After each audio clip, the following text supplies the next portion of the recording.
Good morning, everybody. Wow, it is not even morning. What a great way to start off a video. We are confused about the time of day, the week, the year, all of it. Anyway, today I want to talk to you about a trainer rifle and one of the many forms that it can take and why it's important to have one, or why should you have one. So, first off, what is this? This is nothing new to the channel. This is my Air Venturi Avenger Bullpup 22, and the reason that I call this a trainer rifle is, number one, it's very accurate. Number two, it's got a lot of the same fundamentals as you would find in a centerfire rifle. And number three, it's in a caliber that is not standard hunting caliber for large centerfire rifles or centerfire rifles in general.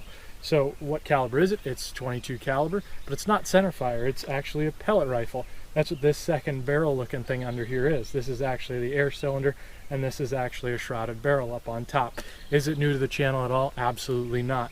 But what is new and different to the channel is me talking about why I'm using it as a training rifle. So, as you can tell, it's on this very nice and lovely tripod. I am new to tripod shooting, so I need to get a lot of reps in. If I wanted to use something like a 6.5 Creedmoor or a 308, my box of 20 ammunition would be somewhere between $20 and $40, even $50, depending on what my gun happens to like, because that's what you do, is you follow what your gun likes to shoot. Pretty standard. This, I can shoot 500 rounds for $15. You heard that correctly. 500 rounds for $15 of match grade ammunition, which this has a liking to. So that's what we're going to do. And what it can do for me is get me a lot of reps behind the rifle and show me my errors also in a shorter distance. So with 6.5 Creedmoor, 308, 7 PRC, so on and so forth, some of these larger larger format rifles, you're going to have to shoot 200, 300, 400 yards away before you start seeing issues with holdover and that sort of thing. I've got like a 3-mile-an-hour breeze. It just picked up. I felt it on the back of my neck there, which feels really good on a hot, humid Midwestern day. My dog's passed out over there sleeping because he says it's too hot to be out here. Anyway, he's fine. He just is like, I can't run anymore. Even that will push a pellet at 50, 75, 100 yards, 3, 5, 10 inches, a 3-mile-an-hour wind. So what I have on top here is the scope cam. We're going to see if we get good footage. Now, the only disadvantage to the scope cam being on top of the rifle directly as it is, I can't see if I'm remaining in focus or not. So I'm hoping that the footage looks good. I took a couple test shots.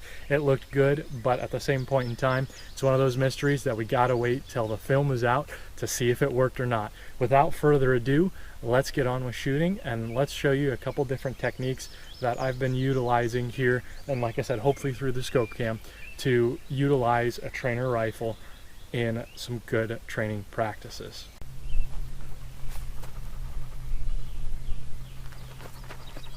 All right, here we go. Starting out at 50 again.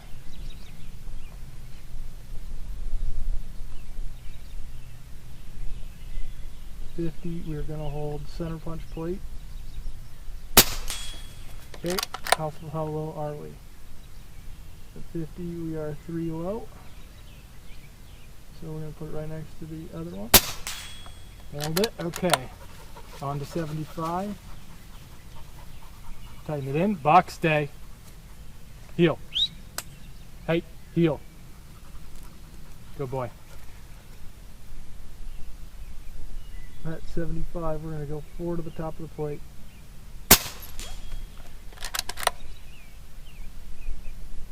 Forward to the top of the plate again.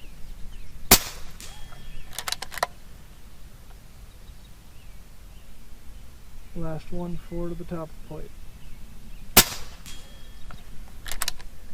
Okay, we're going to go out to 100 on my mark. We said 8 to the top of the plate. Nope, not quite. Okay. Let's go one more 8 to the top of the plate. Okay, just low. So we are probably looking at closer to a 12 to the top of the plate. There it is.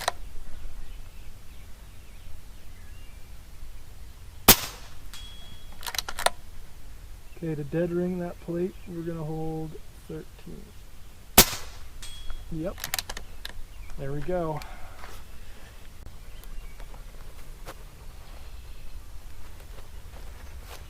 Okay, goal is to go from 100 to 50 to 100 to 75 to 100 to 50. That makes no sense at all. Great, it made no sense to me either. Start off with our 100 yard. Here we go.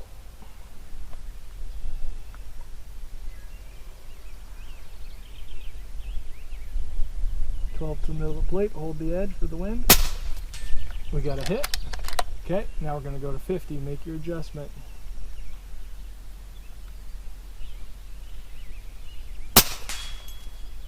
Okay, hit there. 75, make your adjustment.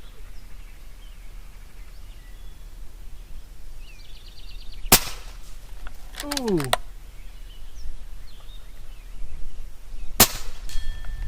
Had a little extra wind there. Out to 100, I had it hold at 10. At 10, I hit the right edge of the plate with that touch of wind. Let's make the correction.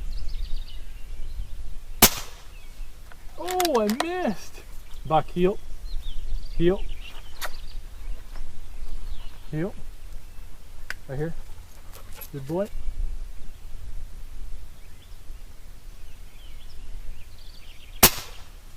Oh, now I'm hitting off the left side.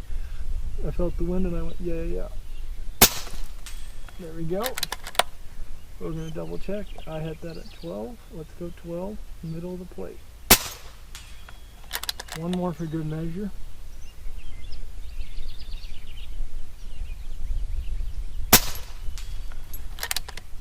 And there it is.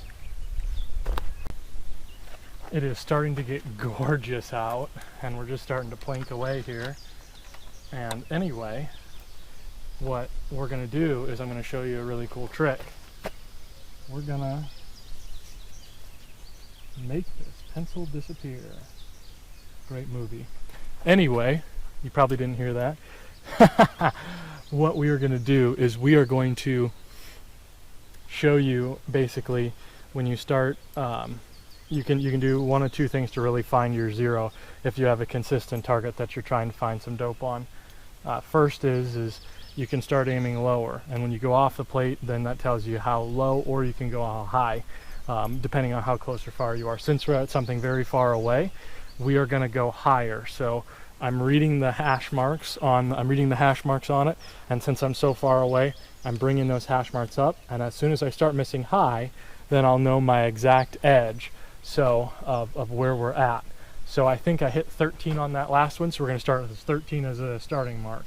So rifle's set up the way we want it. Yes, indeed. Everything is rolling. Okay, there's 13. We're going to go 13 real quick. Hit. Okay, now we're going to go 14.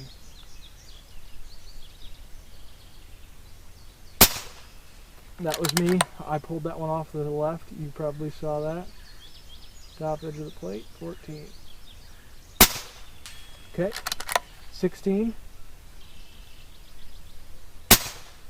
Okay, still hitting.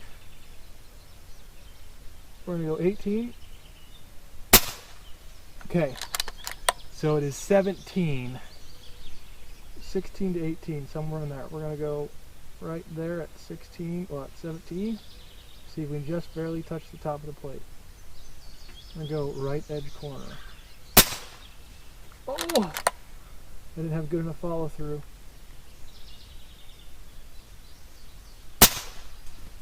I just hit the top edge of the corner at 18, so it is 17. There we go.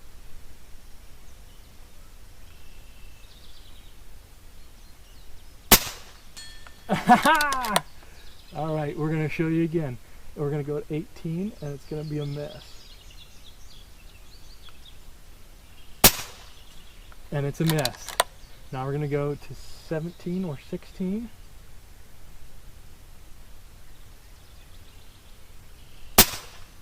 And there's the hit. So now, it's so fun. I'm just burning ammo real fast. Now, no pause, but I will cut this out. I'm going to fill myself up quick with ammo, and I'm going to shoot at 16 at the bottom edge of the plate, and we'll still see if I get hits. There is some grass in the way, but we'll work through that. Okay, here we are at 100 yards.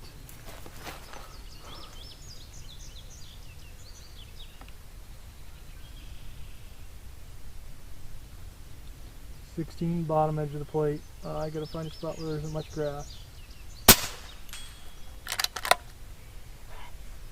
Good, good. Everything's rolling.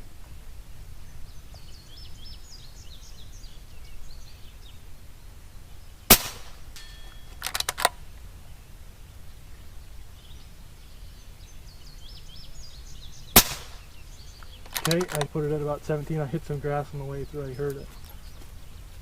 Let's go to the left edge where there's a little less grass. Okay. The right edge, there's going to be a little bit of grass.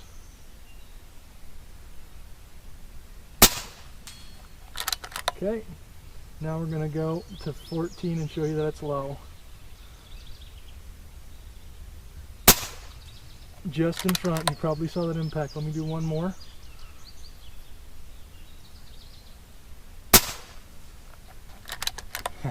Look at us doping this out. 16, low edge. Look at that. 16, top edge.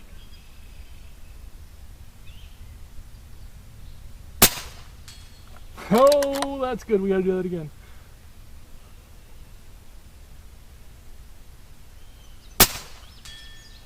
One more. Oh my goodness, that's really good footage if that comes. All right, with the fading light, here we go.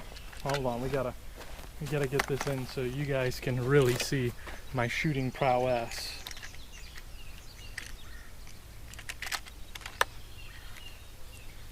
We got a dream. We got 1900 psi, and we need 1300.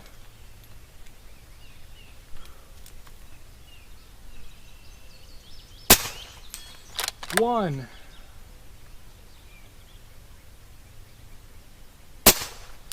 Two.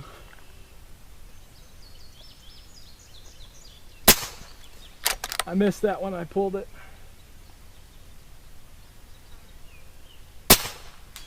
Three.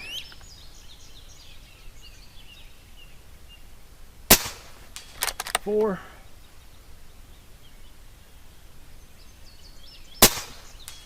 Five.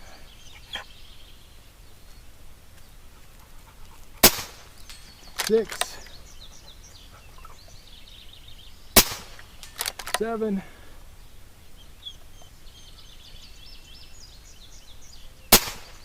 8. I'm sweating like bullets here.